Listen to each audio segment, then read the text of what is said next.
El doctor Eben Alexander era un hombre que se dejaba llevar por la lógica. Como neurocirujano, su mundo giraba en torno a las leyes de la ciencia. Había dedicado su vida a estudiar el cerebro, el órgano que, según él, era el responsable de nuestra conciencia. Para él, la idea de una vida después de la muerte era solo una fantasía.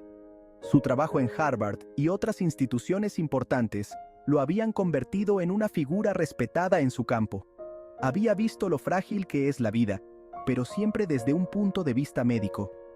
Sin embargo, todo estaba a punto de cambiar. En 2008, el doctor Alexander se enfrentaría a un evento que pondría a prueba todas sus creencias y lo llevaría al límite de lo que podemos comprender. Era una mañana aparentemente normal cuando el doctor Alexander se despertó con un fuerte dolor de cabeza. Los síntomas empeoraron rápidamente y fue internado en el hospital con un caso grave de meningitis bacteriana. La situación era crítica. El cerebro, el órgano que tanto había estudiado, estaba siendo atacado por una infección mortal. Los médicos lucharon por salvarle la vida, pero el pronóstico no era alentador. El doctor Alexander cayó en un coma profundo. Las funciones superiores de su cerebro estaban inactivas. Según todos los conocimientos médicos, era imposible que tuviera algún tipo de experiencia consciente. Sin embargo, mientras su cuerpo se aferraba a la vida, el doctor Alexander estaba a punto de embarcarse en un viaje extraordinario. En lo más profundo de su coma, el doctor Alexander experimentó algo que cambiaría su vida para siempre.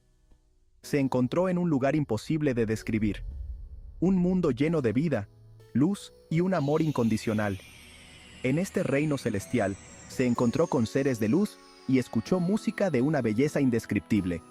Acompañado por un guía, viajó a través de paisajes impresionantes y recibió mensajes de esperanza y sabiduría. La experiencia era tan real, tan vívida, que no le cabía la menor duda. Había algo más allá de la realidad que conocía, un reino espiritual que la ciencia no podía explicar. Después de 7 días en coma, el doctor Alexander recuperó la conciencia. Contra todo pronóstico, había sobrevivido. Pero no era el mismo.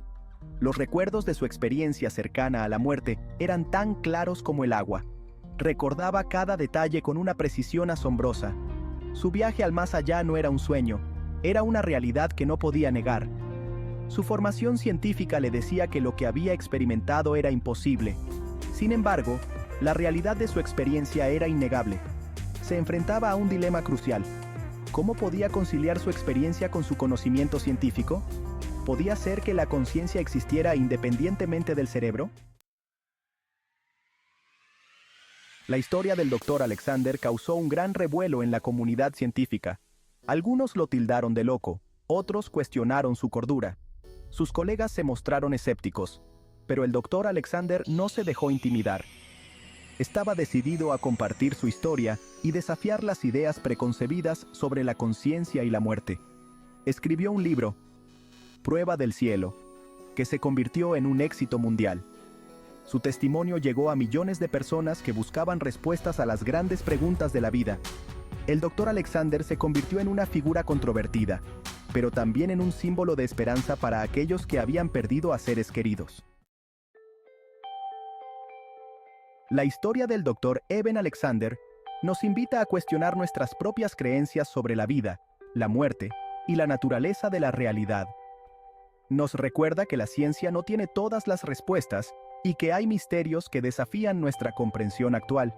Quizás, como sugiere el doctor Alexander, la muerte no es el final, sino una transición a otro estado de conciencia. Quizás la conciencia no está limitada por nuestro cuerpo físico. Su historia nos anima a mantener la mente abierta y a explorar lo desconocido con valentía y curiosidad. Al final, la búsqueda de la verdad es un viaje que cada uno debe emprender por sí mismo.